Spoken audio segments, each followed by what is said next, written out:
Good evening, everyone. This is Rob Orson with the Emerging Revolutionary War. We are coming to you live from Embassy Cigar Lounge here in northern Stafford County, Virginia. I'm joined with Mark Malloy, another ERW historian, and our good friend John Adams from Liberty Cigars. John has been a great supporter of ours, and we've been really excited about doing this tonight because it mixes history and cigars, which is, if you know ERW, you guys follow us on all of our videos, you know usually the cigars come with the history. But tonight our focus will be a little bit about John's business, Liberty Cigars, a little bit about Memorial Day, and John's passion for history, and then we'll open up. If you have any questions, please feel free to put them on the chat. Definitely want to thank the guys here at Embassy Cigar Lounge in Stafford for letting us be here tonight. This is a great place if you are in this region, just south of the Quantico Marine Base. The museum is just up the street here. Please visit this place. It's excellent. It's a great place to come visit, and we'll talk more about them a little bit later. But Mark, you want to talk a little bit about Memorial Day and just kind of, why this weekend is so important to Americans who study history and military history. Yeah, well, happy Memorial Day to everybody watching. This is a perfect time to talk about this. A lot of people celebrate Memorial Day as the unofficial beginning of summer, but it's much more than that. It's the time we remember men who gave their lives for this country from all of America's wars. And I think oftentimes we focus a lot on the founding fathers, men who created this country, but our liberties and our freedom all came at a price. And that price was paid in blood in the Revolutionary War from 1775 to 1783. And a lot of people don't think of it as that bloody of a war, but it really was. Almost 25,000 Americans gave their lives during that time period, which at that time period, that was 1% of the entire American population. So if you consider it today, out of 330 million Americans, it'd be the equivalent of 3.5 million Americans losing their lives. So, that's good math for a historian. Yes. But it goes to show you that, it touched everybody's life in the American colonies during that time period. And so their sacrifice, and those were men who died in the field in combat. Those were guys who died of their wounds, but it was also men who died of disease, men who died as prisoners of war. A lot of people forget that almost 12,000 of those deaths were men who were captured by the British, put on prison ships, and died on those prison ships. And what's amazing to me in that particular story is that the British gave them an option to get off the prison ships if only they took the King's shilling and joined the British Army. What's amazing to me is many did take that way out, but many didn't. And those guys who didn't gave everything. They lost their lives, and it's important on this Memorial Day that we remember their sacrifice. And I love that we're meeting here at the Embassy Cigar Lounge here because, as Rob noted, we're very close to the Marine Corps Museum and the Marine Corps base here. And the Marines started during the Revolutionary War, the Continental Marines, and one of the first Continental officers to die in a land battle actually happened at the Battle of Princeton in 1777, Captain William Shippen, who died there. And so it's a great place to, as we honor the service and sacrifice of the Marine Corps, that we're here today. And that's why I'm so glad that John Adams has joined us. And as Rob mentioned, that when we're visiting historic sites, walking battlefields, as we are able to enjoy these beautiful places where men sacrifice, it's enjoyable to walk around with a cigar. And we often would walk around with cigars and just random cigars that we would purchase until we found about Liberty Cigars. And this was the combination of our love of history and our love of cigars. And so it was a wonderful meeting John last year, and we were hoping to have him on last year for an event, and but we're glad we finally got him in person here at the Cigar Lounge. So, and I got to tell you, the first time I talked to John, he told me about how he started his company, and it was an inspiring story of how he, what drove him to create this company and to create these cigars that we're going to talk about tonight. So I'll turn it over to John and let him give you a little background on, why Liberty Cigars and how did this start? Well, I think you hit the nail on the head. Actually, I started it so that there would be at least a kernel or thread of remembrance for these brave people that sacrificed everything, even if they did not give the ultimate sacrifice, which is what this weekend is all about.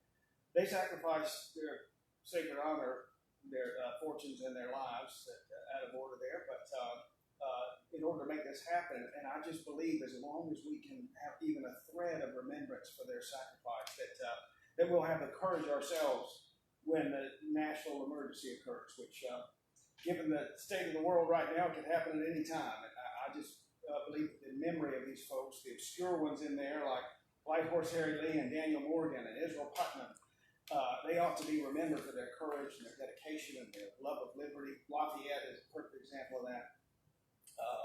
And I founded the Liberty Cigar Company for that sole purpose. And cigars, of course, as you mentioned, are a wonderful, contemplative leisure activity where you can sit and ponder. You can do it in alone, or you can do it in the company of friends, or in the company of new friends, as we are tonight. And it's just an extraordinary way to take a leisure activity and celebrate the magnificence of this country and all that it represents. So you mentioned Light Horse Harry Lee, which is from Prince William County, just north of here, one of my favorite cigars.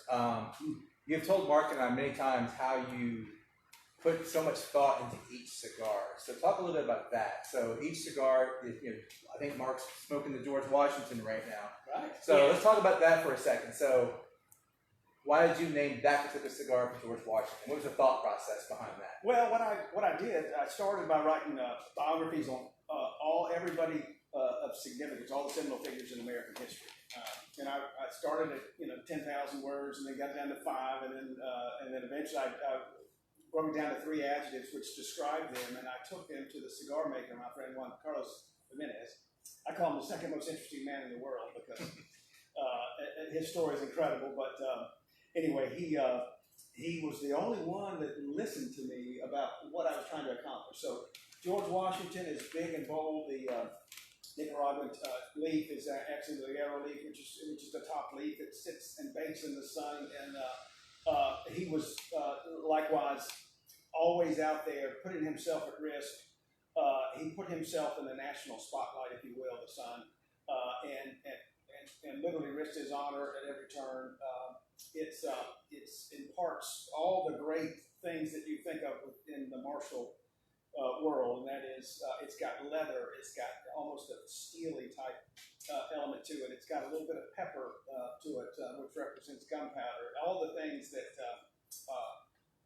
sort of embody George Washington in that role in the beginning, and then the binder is a Connecticut broadleaf. It's the one tobacco that's actually harvested from its roots, harvested very violently compared to the delicate way they do the other leaves, and it's thrown up into the barn to cure, and roots and all, and those roots just continue to infuse their character into the binder leaf, which that's the way Washington grew up with his sort of historic roots. And then the Dominican and Nicaraguan filler, the longleaf filler, actually is more refined. It sort of refines the tobacco, the cigar rather, and it sort of embodies what he was later in life when he took the helm, being the first president. He was sort of that calming force and very sophisticated way to govern. He marshaled the different personalities. Hamilton and Jefferson, keeping those two in line was a monumental task, and he did that with aplomb. So that's how I built that particular cigar. And I love the descriptions because, this is like when I go to a wine tasting and they normally all taste the same to me, but especially as you describe this and as I'm smoking it, you mentioned that pepper, I can taste that. Yeah. And when you talk about, and that's what I love about these cigars. Somebody asked me once, I was explaining, we have a friend, he makes these historic cigars, and they said, well, is this what they would have smoked? And I said, well, no, they had, cigars, I don't even think were really a thing in the 18th century. It was something that they usually smoked pipes. John Adams was an avid smoker of cigars. There you go. All right. In fact, he was the first one in the White House. Really? Yeah. Wow. Most Okay. most of them did up until the late 19th, even the mid 20th century was cigar smoked. Well, that's awesome. Yeah. But I love the stories of what thought goes into it, and then how that reflects their actual personalities and their history. If you touch your lip about right now, you can actually taste the cedar and leather. Oh yeah, I taste that. Well, that's so fantastic, and you know, you just described Washington. I wanted to point this out, and if you're interested in actually getting yourself a Liberty cigar, you can actually go to, is it libertycigars.com? Around the side of the box there, Mark. libertycigars.com, right on the side of the box. Father's Day is coming up in a few weeks. Well, we call it Founding Fathers Day. There you go, Founding Fathers Day. There's the Founders Collection. He's got the Founders Collection, he's got a bunch of different collections, and he covers not just Revolutionary War and 18th century, it goes all the way up to Teddy Roosevelt, 20th century, and everything in between. But I love this. This is the Washington Commander series. And what's very cool about this is you get this box with the man himself, his signature, George Washington, right there. But when you open it, you can actually see he's included a map of the Siege of Yorktown carved in there. And you get cigars with numerous Revolutionary War, all of Washington's commanders. Francis Marion, Henry Knox, Nathaniel Greene. So, you know, it's a great opportunity that I know when we go to battlefields, for instance, when we're down in South Carolina going to a South Carolina battlefield, we like to take Francis Marion out or something like that. So there's even Bennett Arnold in there. We gave him a great cigar for his victory at Saratoga.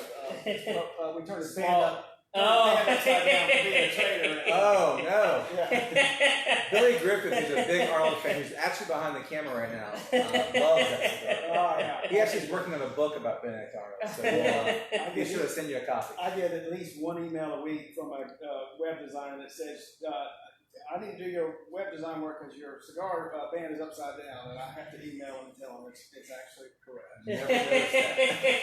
That's actually a good point, because I was just looking at it thinking, no, that's upside down, but it's Benedict Arnold. Yeah, you gotta honor it. You gotta give him his due. You gotta give him his due, but you can't give him all his due. Correct, yeah, and that's something when we were up at Saratoga seeing the, you know, there is a monument to Benedict Arnold up there. Doesn't mention him by name, but it's boot. his boot, you know. I mean, he did sacrifice, you know, if that bullet had killed him there at Saratoga, he'd be on that, he'd be right up there with George Washington for what he had done for our country, so up to that point. Definitely was a hero and a patriot up to a point. Isn't it true that he and Daniel Morgan were the two best field commanders in Washington's armies? I would say so. Yeah, I would argue, a lot of people have argued, that Arnold and Morgan were some of the best, especially on the field. Just like Washington, they were constantly exposing themselves, willing to put themselves out there with their men. Arnold's always trying to prove himself too. It goes into that a little bit. You know, he's willing to take that extra risk. Well, what's striking about the two is they experienced it's very similar sort of slight from Congress, and yet Benedict Arnold succumbs to a 19-year-old young lady, and Daniel just keeps going. Actually, and it doesn't become a traitor. So it's the character of two men very similar in many ways. Yeah, and I love, and you have Washington's Commanders, and then in the Founding series also, one of the ones I loved, you have Dr. Joseph Warren too. And when we talk about people sacrificing their life, I mean, he was, not only did he have, you know, the ideals and the love of liberty, but he was willing to actually give his life for those ideals at Bunker Hill. Every year when if somebody places an order on actual Memorial Day, I include a free Joseph Warren as a surprise. And I've never told anybody that, I guess, until just now. Get your orders in tomorrow. his sacrifice is just incredible fun. And the fact that he shows up and they try to give him a general's commission and he wants to be a private is just emblematic of the way people ought to be. Yeah, yeah. I mean, I there isn't many people yet who, and for his life to be cut so short that early on in the conflict, I mean, he would have been a major player in all of early American history, I have no doubt. But he was willing to lay it down, and a man of means. You know, he had a lot to sacrifice. I mean, everybody had a lot to sacrifice their life, but he was not willing to let his status in life, his generalship that he was coming his way. He wouldn't let any of that get in the way of actually being in the trenches and fighting with his fellow Massachusetts men, and paid the price. Right. So John, so we're talking about history. So we all have this background story, how we got into history. Do you have a background story of how you got interested in early American history? Well, it's I don't want to give you a long story, but I'll be brief. I was in the 5th grade, and my 5th grade teacher, our only assignment for the entire quarter in those days, semester I guess, was to handwrite the Declaration of Independence on a big piece of paper. So we wrote the entire thing, and we stopped at each paragraph, and we learned about each one. And at the end of the semester, she takes lemon juice and she rubs it on the paper, and then she borrows a Bunsen burner from the science lab, and she burns it, and it makes the paper turn into that wonderful aged parchment color. And I kept that thing for a decade. I just remember writing and reading about the Declaration of Independence, and I learned about it. But I formed the American History Guild, which is the parent company of this one. During 9/11, we were actually over in Vietnam adopting my son, John Henry, and he wonderfully, he's a junior at Georgia Tech now.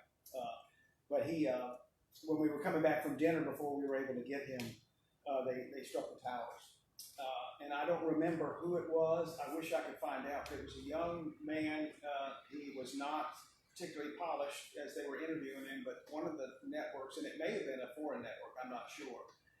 But he said, it's incredible comment that he made. He said, those boys that knock these buildings down don't understand. We don't live in America. America lives in us.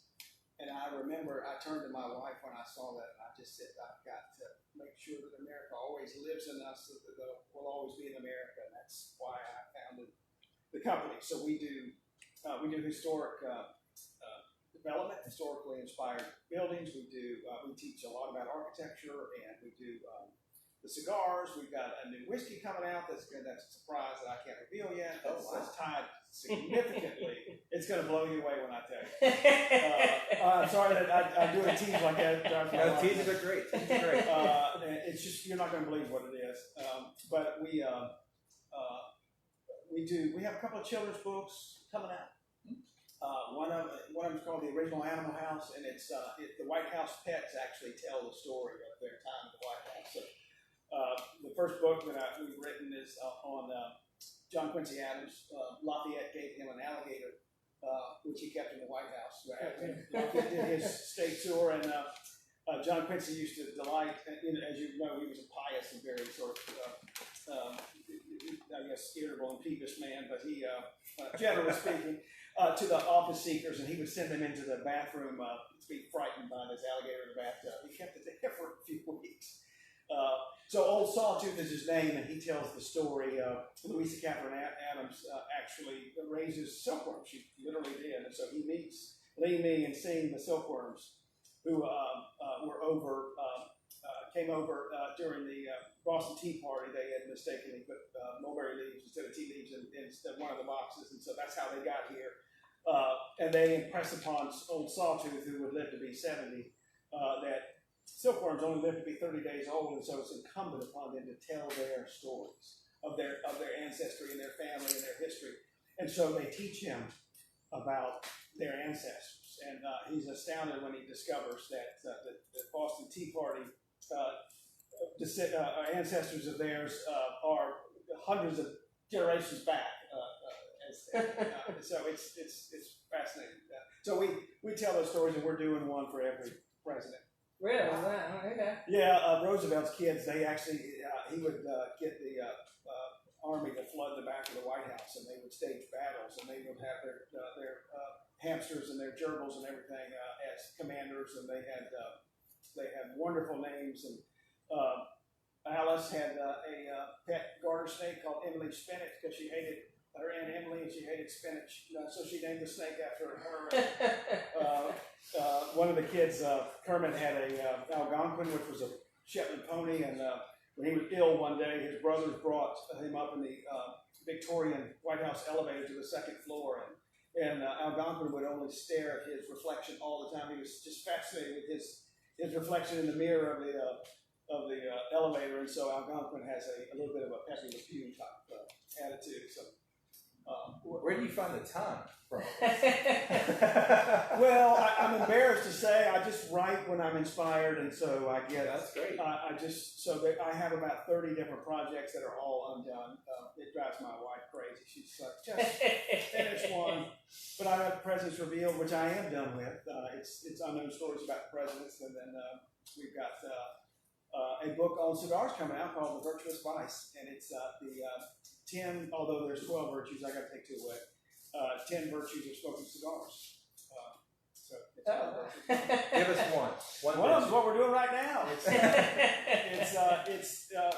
remembrance, which is very important. It talks about rituals and the need to talk about history and those that tread this earth before us. That's one of them. Another one is obviously we're doing right now, and it's camaraderie and companionship. Hope is one of them. You can't smoke a cigar and not solve at least a small corner of your world's problems. That is just a few. I don't want to bore you with the rest of them, but no, that's great. And you do events with like the White House and other historic sites, right? Yeah, we have that series there at the President's House. We just did. Stuart McLaurin, the president of the White House Historical Association, wanted to honor the 5 presidents who did significant work on the White House. So there's Washington, James Monroe, Theodore Roosevelt, Truman, and JFK. And that plaque right there is in the, when you walk into the White House, that plaque is there, and it's got the seminal dates where the significant construction or reconstruction went on. Truman placed that there in 1952. And so each one of those cigars tells its own story. That's the motto of the Liberty Cigar Company. Every cigar has a story to tell.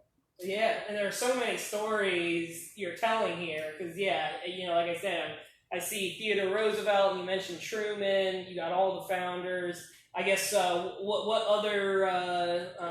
other stories are coming down the pike, I guess? Well, we got with Josh, who's one of the co-owners here. We're collaborating on a cigar, and it's the Oliver Hazard Perry cigar, and it's part of a larger set, which is a naval series, and it's going to have all the great naval heroes of the early republic and the Revolution.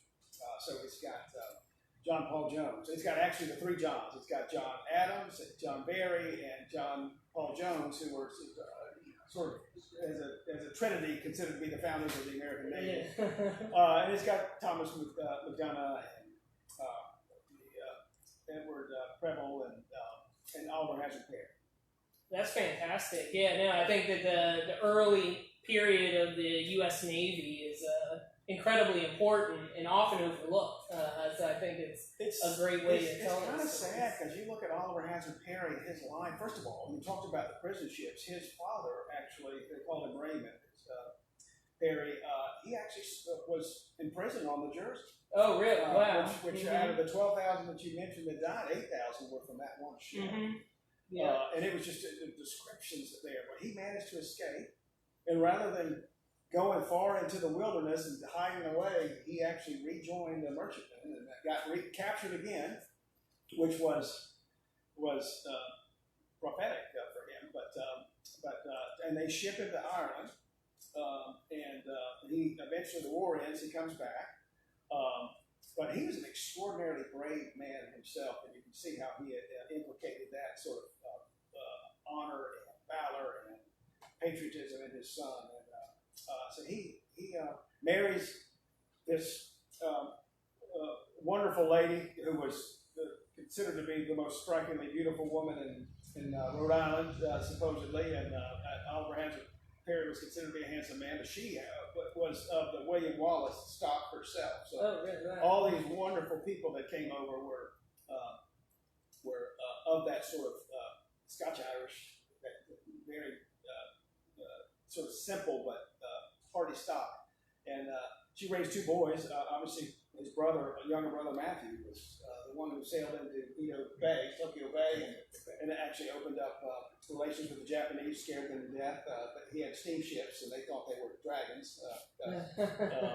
And they were praying for the kamikaze, the divine wind to come in and wash him away, but it didn't happen. And he wound up negotiating a treaty there that opened up coal rights, coal stations in the Pacific there for the American Navy to flex its muscle. So wonderful, wonderful family there, the Perry family.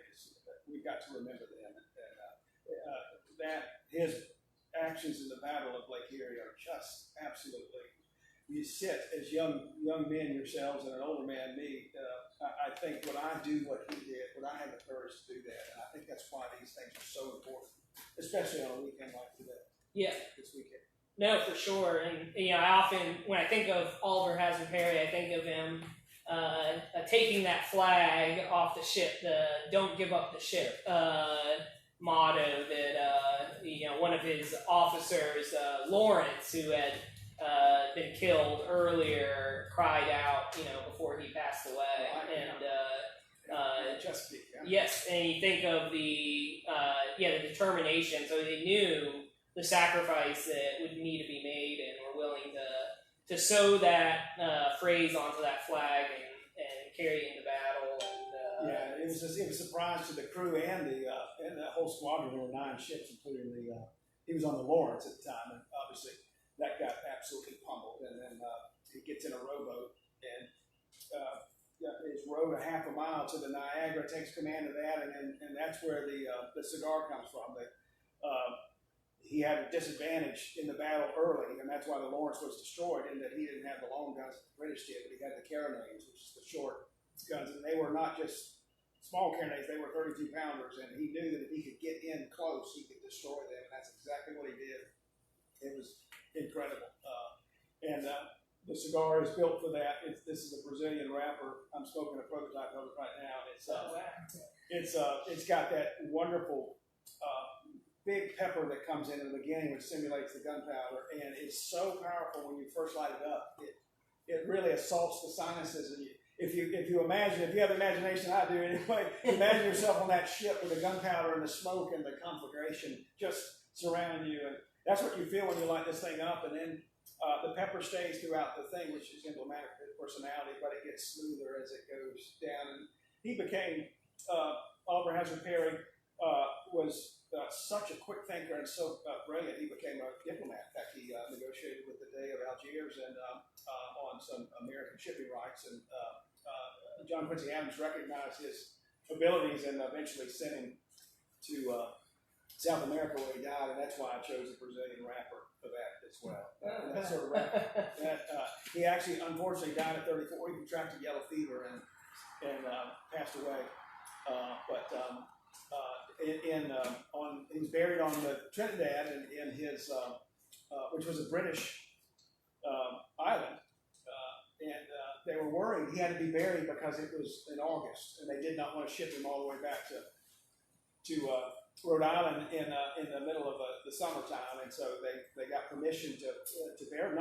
This was not long after. This was only 6 years after the battle, and the governor of Trinidad allowed him to be buried there, which was pretty extraordinary. And that's the respect that the British had for his abilities that he was buried there. He was in 1826. About 7 years later, he was moved back to Rhode Island, where he now rests. But pretty extraordinary. He actually fought a duel on the exact same spot that Hamilton did, and he told his second, one of which was Stephen Decatur, who's also in the naval series, that he was not going to fire a shot, and if he died, so be it. And they 5 paces, the guy pulls the trigger, misses him, and he lays his gun down on the ground and walks away. And they asked the guy if he was satisfied, and he went, okay, yeah, I guess so. I'm not dead. the bravery and the honor that he displayed is definitely worthy of remembrance. Yeah, that's great. That's one of the reasons why I'm excited about this cigar. Yeah. And it's fantastic, at least from my. And you're planning on releasing that? On his the anniversary of the battle, September 13th. Very cool. So keep an eye out for that. I know I'm definitely going to check out that. Yeah, We're going to do it in Erie at Josh's new place. Oh, really? Called Excellent. Brig. It's opening there in Erie, Pennsylvania, sometime soon, but the cigar will be unveiled at that time. Excellent. We've got to age it. These are getting pretty close to being perfect, I think. So. Yeah. About how long does it take to make one of these? Well, the cigars are made fairly quickly, but depending on the blend, like some of them that I sell are basically 6 months, but these hardier ones, particularly Brazilian wrappers that have that sort of robust pepper thing, I like to keep them a year. So before we sell them, that's why we could release them in another month if we wanted to, but I think we need to wait until September. And he's got a wonderful traveling humidor, which is awesome. The mobile humidor. Yep, it's got George Washington on the side of it. It's 8 feet tall. Yeah, it's 8 feet tall George Washington. You can't beat that. And yeah, you frequently are traveling in it, going to different places to do events about cigars. I think that's a great way to tell people about the cigars. Yeah, you can't miss it. I can't tell you how many times I've been driving up 95 and have people say, "Can you pull over and sell me a cigar?" And I do every time. I do it because the 800 number's right on the back. It's in front of God and everybody. And last time I was in the humidor, you had a prototype for a statue of George Washington. Yeah, he's done. He's 13 feet tall. Okay, yeah. Tell folks about the statue. You're I think this Mr. is Trenton over here. Yeah, this is very, very cool. Yeah, story. actually, It's tell me great if story. I get any facts wrong. No, I remember reading some of the journals, and Lieutenant Bostwick had kept one of the great diaries in the Red War, and he talks about an event where they crossed the Delaware. They're 3 hours behind. Obviously, there's a nor'easter blowing. It's the wind chill's in the teens. Actually, it's in the single digits. Washington is going up and down the ranks, telling them, "Please do not sit down. Keep your men moving. Keep your men moving." They get to Jacobs Creek, and they have discovered that they only have 3 artillery pieces in Trenton, the Hessians. So he wants to have the advantage. So he's determined to bring all 18 of his cannon to the battle, and so they have to go down a 100-foot ravine and back up, and they're cinching these cannon down the ravine, and they have to cinch them back up to get them there, and so there's a stall. Well, old Nelson, his war mount, slips on the ridge there, and he's about ready to tumble, and somehow he grabs the mane with his left hand and the reins with his right, and he keeps that 1,500-pound horse from falling down, which would most certainly have injured him badly. It could have killed him, and I just thought there is no way that if he is significantly injured or dies at that moment that we would be here today. And so, and I was amazed there wasn't a treatment of that event anywhere in art that I'm aware of. So I commissioned a sculptor to do it, and it's a 13-foot tall statue of George Washington. So I carry I'm doing 76 maquettes, smaller versions of them. They're like 42 inches tall. So they're miniatures of it. And I at every event I pull out the George Washington. I've had to start working out so I can keep doing it because it weighs 150 pounds. I have to lift that thing up and out and on a table, and so.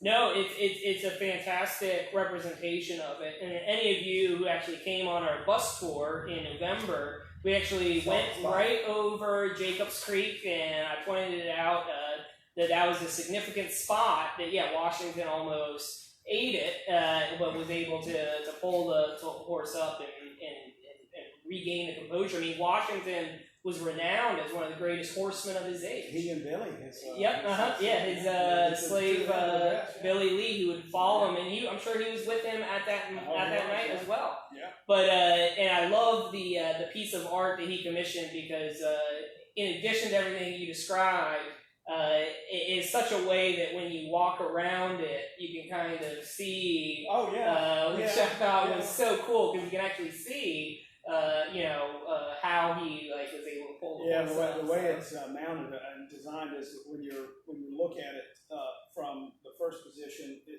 it looks like there's no way that horse is not going to tumble, and it's literally at a 45-degree angle. And then as you walk around and look at it from the front, you're like, well, he's got hold of it. Maybe he'll pull this one out, and then you walk around and say, I think he's going to make it. And if you look at it from this side, it looks like a regular soldier mounted on a horse, and you're like, so it represents the instability of the what would be our republic in that moment. That is an amazing analogy of, because that's something, as the public historian has been talking about, the Revolutionary War in the early founding period. People don't realize, we kind of think, oh, Washington crossed the Delaware. Yeah. He won the battle. Right. We won at Yorktown. Right. We created the Republic. And, we live in this country today. At numerous points along that timeline, everything could have gone a totally different direction. Yeah, the Cliff Notes don't tell the story. That's why it's wonderful what you guys do. That is so true. Yeah, at numerous points, and that's where you get this awe of gratitude for the men of that period. Because once you realize that it could have gone a totally different path, you're like, if it wasn't for what these guys did, we would not have the country we live in today. So it's pretty amazing. Well, and what I love about that is that even though George Washington was a slave owner, and you have sort of that would be considered by the 21st century audience a mark on his character. That is not the whole of the man. And you look at his honor, his personal honor that was instilled in him at a young age would not let him quit. And if you immerse yourself in that campaign, 8 years, there were the average man would have quit. Not even the average man, an extraordinary man would have quit. And I look at that through all and my obviously trials in life do not even come close to compare to that. But it does give you inspiration to know those stories. I think that's a perfect word, inspiration. And I'm inspired constantly reading about and learning about them. And that's, what we try to do is, especially that campaign you're talking about with Trenton and Princeton. I mean, Washington's army dissolves from 23,000 men to only about 3,000 men. I mean, the fact that those 3,000 stuck it out is, it's hard to fathom the perseverance and the courage that they had. We're here on Memorial Day. One of the best places to go is to the graves of the men who gave their lives. I think that's one of the most meaningful places, is right along the banks of the Delaware River. And we went there in our tour last November, is a group of Patriot soldiers who died that December. Unknown soldiers who gave their lives, as far as they knew, in December 1776. The cause of American independence was a lost cause. And many of them were from Virginia, all the way up to New Hampshire. They were from all across the country. And they were far from home, and they died alone of sickness on the banks of the Delaware, thinking that this was a lost cause. But here we have the opportunity, 250 years later, to thank them for what they did. And it's very moving to think about how much gratitude we should have for that sacrifice. And all those who came after them that were inspired by their example and actually gave their lives.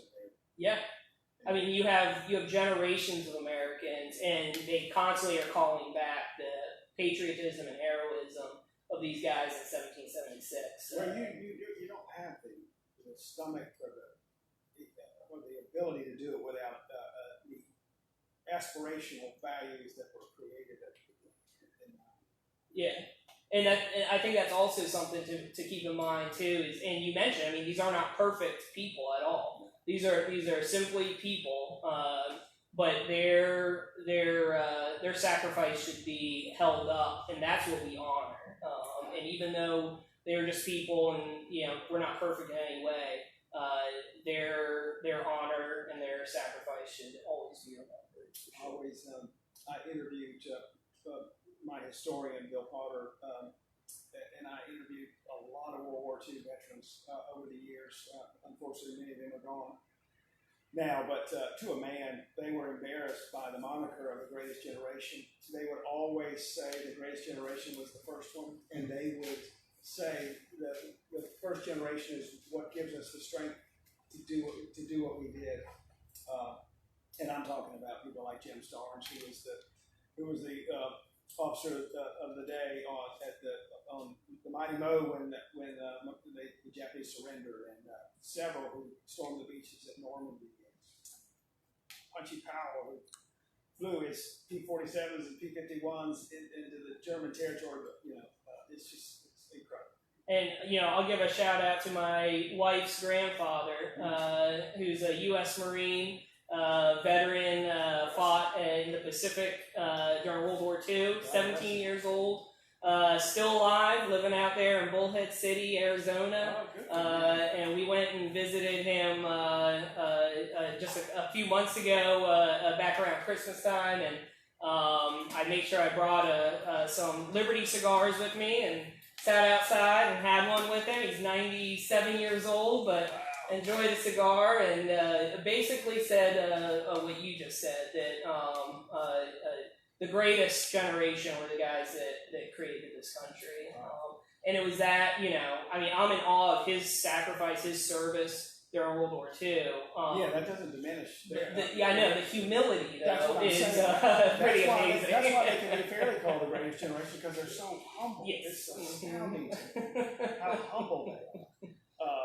I remember we interviewed Dutch Van Kirk, who was a navigator on the Enola Gay, and he was given a speech to my group, and he's standing there, and I'm telling you, he's the most humble man. He took pictures of my John Henry when he was a little boy, and was talking. He was giving a speech, and he had a TIA, a mini stroke there, and he just sort of stopped. And we had a doctor in the front row, fortunately, and he goes and renders aid. We called the ambulance, of course, because we didn't want Dutch Van Kirk dying in my place, or at all, I should say. But anyway, he talks to, and he refused to go anywhere because he hadn't finished his speech. And he wouldn't let them take him away. He wound up giving them, the first responders, his autograph, and he stood up, and he literally started right where he left off, the exact words. And he said, "I'm going to start where I left off," and he finished his sentence. And afterwards, he stayed as old as he was, and talked to everybody.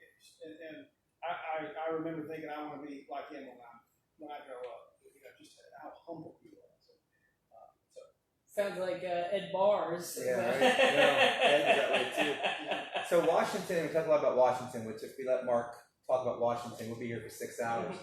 So of this generation, He's got a George Washington. That's a 3 hours. I got a couple more hours here. Yeah. I don't think Mark's going home tonight. We should have got bigger cigars.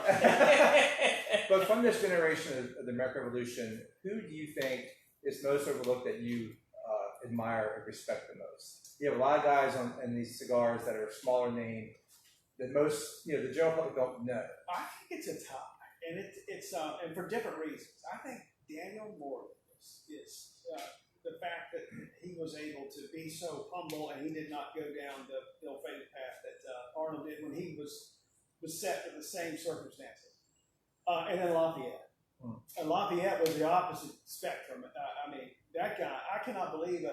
If one day this cigar company takes off and I have a bunch of money to throw out, I'm going to do a movie on Lafayette. I just think Lafayette is just incredible.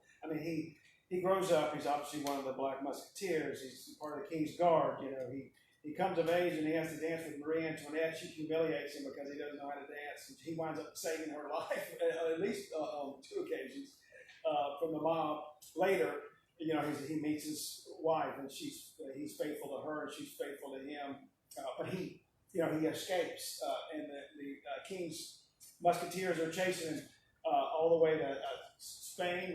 He flirts with a tavern girl. She misdirects them. He winds up changing his mind, and then changes it again, and in sails, lands north of Charleston, And he goes and he says, "I'm not here to teach. I'm here to learn." We're talking to George Washington. He stays faithful, secures funding. And goes back. Obviously, he's wounded at Brandywine, and one of my ancestors actually talked to him on the battlefield there at Brandywine. And 13-year-old John Adams was his name.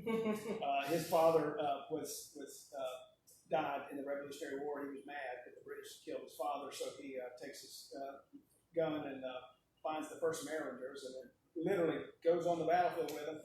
His guardian in those days, even though his mother Magdalena Adams was able to take care of her, she lived to be 104 years old and didn't die of old age. She was struck by lightning of all things. Wow. So she sends the guardian after him. He literally scoops him up on the battlefield as they were leaving. They pass a French general and with a wound in his lower leg, his calf, and he tells young 13-year-old John Adams that it's just a flesh wound, and he exits the battlefield, and so that's my Lafayette connection. But he's my sixth great grandfather, and just the fact that he serves time in prison. His wife Adrienne actually says, "I'm not leaving you," and so she literally gets in the cell with the children, and she serves time in that Austrian prison with him, and of course her health is destroyed. Then James Monroe, right here, in there, and in here, literally in the founder in the this series. He's also in the early Republic series. Secures her release, and he eventually secures Lafayette's release, and just his life is it's Hollywood can't make it up. It's unbelievable. So there you go. Everybody needs to buy some cigars so we can get this movie made. Exactly. I'm telling you, Lafayette would be, just the most extraordinary life to emulate. His courage. Well, Morgan too. I mean, Morgan leads a very interesting life as well. It's kind of a rough and tough guy. Yeah, right in here. I mean. But Lafayette's he's straddling two worlds, the old world and the new world, and trying to shed liberty. He's one of the richest men in France. Daniel Morgan was a hard scrabble, Sure. The two lives are Bar different, fighter. and yet they shared the same virtues. Yep. Honor and duty and bravery. I mean, Daniel Morgan getting shot in the back of the neck and having the ball come out the top of his mouth, and still, then the 499 lashes. And King George still owed him one, and he would tell that story throughout his life. And I just love the fact that he disregarded all the sort of the personal accolades that should have been accorded to him, and still did his duty. It's just an inspiring story. Well, is there any comments on the live stream yet? If there's anybody who has an idea for a figure to be on a cigar. I got an idea for one. You heard it. How'd you know? That's my suggestion. If you make another one, we need a one for Replays tomorrow at the Yep, there's Hugh Mercer, local hero here from Fredericksburg, Virginia. And your son's namesake. Indeed, yes. My firstborn has Washington as the middle name. My second one has Mercer as the middle name. But yeah, Mercer, like Warren, laying down his life. And another one that is often overlooked, John Lawrence, who I think also, he was cut down in a skirmish down in South Carolina in 1782. It was needless. Needless, yeah.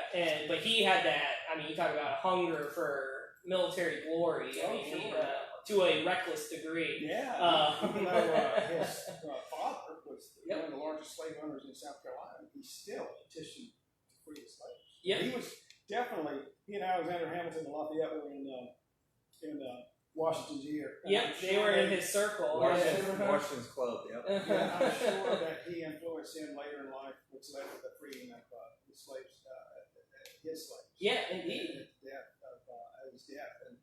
And that's another thing Lafayette did. I mean, he bought a plantation, sugar plantation in South America, Guyana, And with the express purpose of freeing them, just to free the slaves. That's, I mean, that guy is just. I call him a guy. That may be disrespectful to him, but I mean the Marquis, I should say.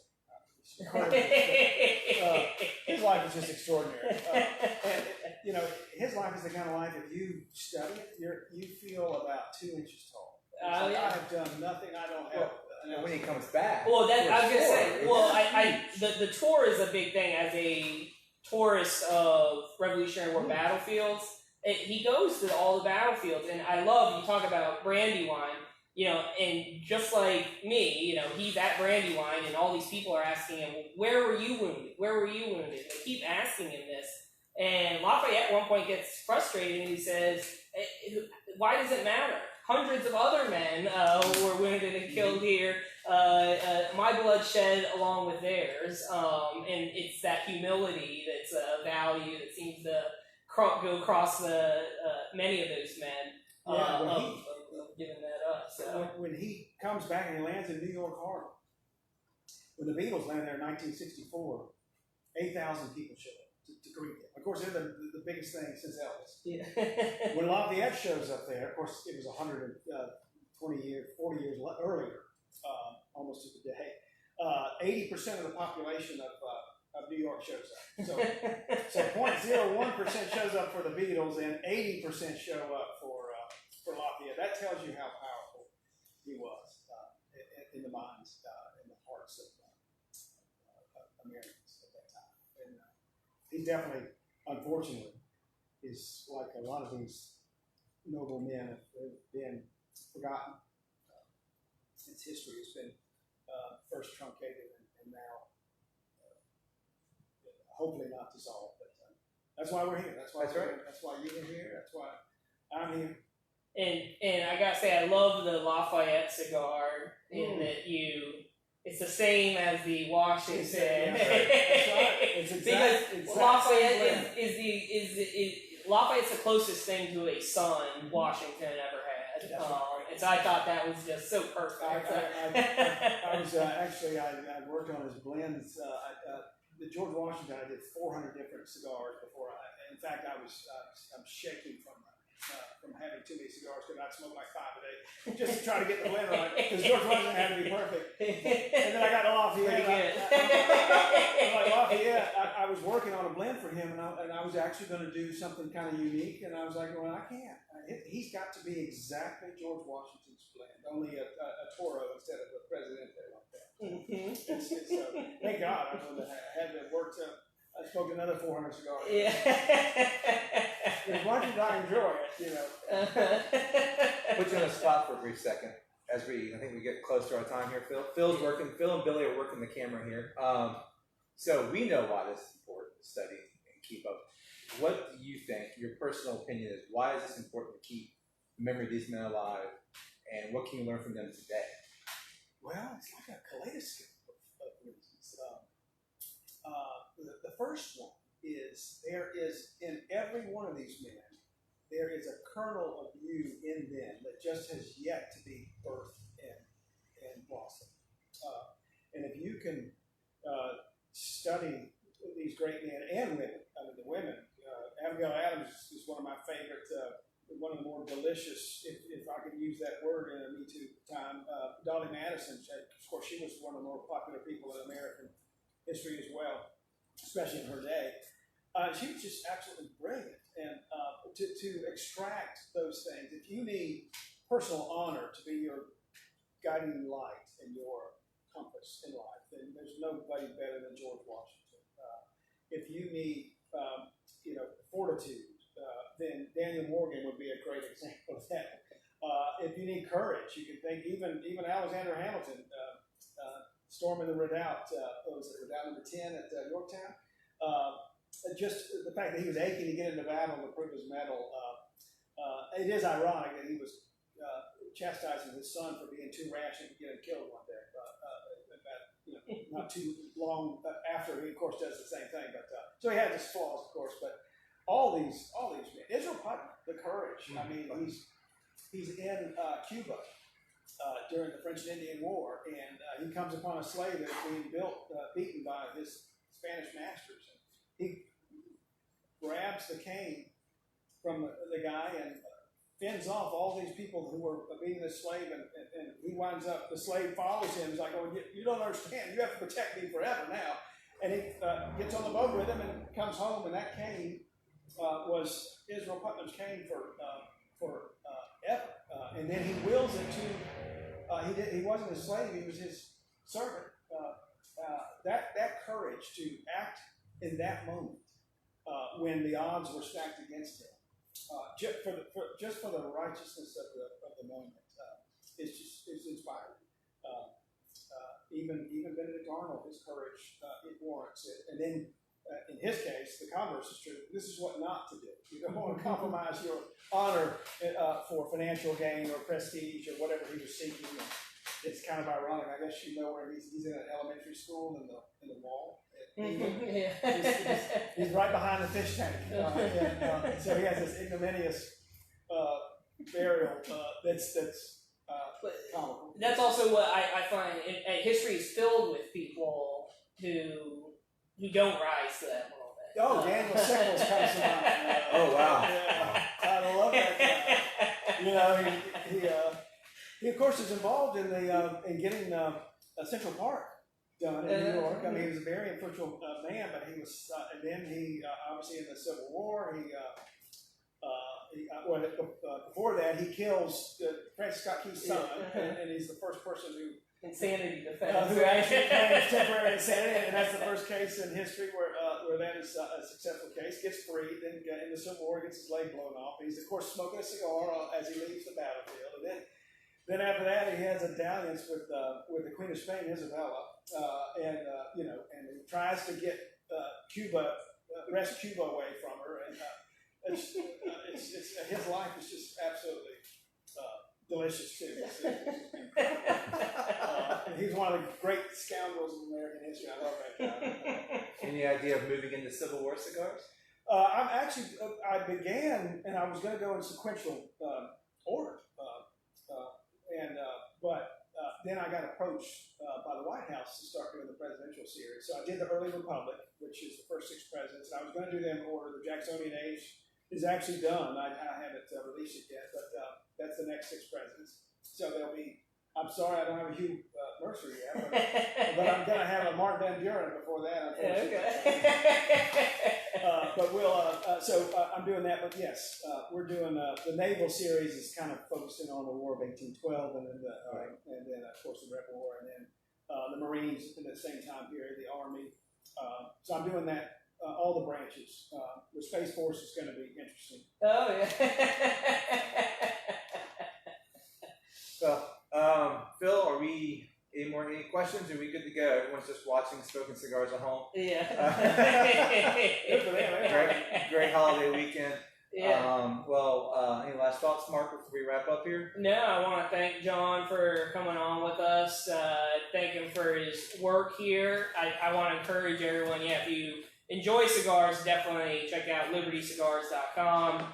Check them out. I think they're fantastic, and it's the love and the knowledge that comes behind the cigars that I love the most. Right. Well, and most of them, they take between 45 minutes and 3 hours in that case to smoke. If you don't learn about the person you're smoking during that time, then something's wrong.